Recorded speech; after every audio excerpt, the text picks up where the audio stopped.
সাংস্কৃতিক সংসদের একজন সদস্য। আমি আবৃত্তি করছি আমি বাঙালি নই কবিতাটি, লেখনীতে সজীব চাকমা। আমি বাঙালি নই, এই কথাটি দিয়ে আমি বলছি না যে আমি বাঙালি বা অন্য জাতির মানুষদের ঘৃণা করি। আমি বলছি না যে বাংলা ভাষাকে আমি ভালোবাসি না, বাংলা সঙ্গীত সুর আমি দেখতে পারি না। আমি বলছি না যে বাংলা কবিতা বা সাহিত্য আমি পড়ি না, বাংলা জ্ঞান সমুদ্রে আমি অবগাহন করি না। এমন নয় যে আমি বর্ণবাদ পছন্দ করি, এমন নয় যে আমি শুধু আমার জাতির কথা বলতে চাই।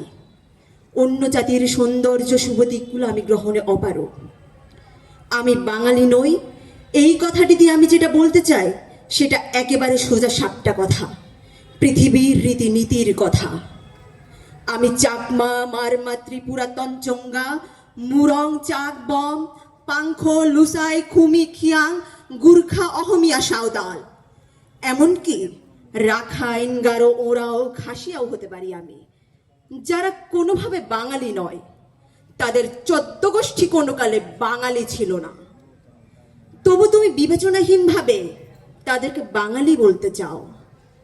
আমি বাঙালি নই, এই কথাটি দিয়ে তোমাকে বুঝতে হবে যে আজ আমরা ঘোরতর বিপদগ্রস্ত। আমাদের সংস্কৃতি, আমাদের ইতিহাস, জাতীয় অস্তিত্ব চরম অবহেলিত। আমরা আমাদের আবাসস্থলে আজ ভালো নেই, আমরা আমাদের ভূখণ্ডে, গৃহে শান্তিতে নেই। বাংলা যেমন কখনো উর্দু হতে পারেনি, তাহলে চাকমা কিভাবে বাংলা হতে পারে? শাপলা ফুটতে পারে বিলে, সমতলে, ভাটজোড়া ফুল যেমন ফুটতে পারে পাহাড়ে, জঙ্গলে। আমি চাই তুমি তোমার চোখের চশমাটা ঠিক করে নাও। আমি চাই তুমি তোমার মনের লেন্সটাকে মানবীয় করে তোলো, যেন তুমি ভালোভাবে দেখতে পারো, যেন তুমি নানান জাতির মানুষ ঠিক চিনতে পারো।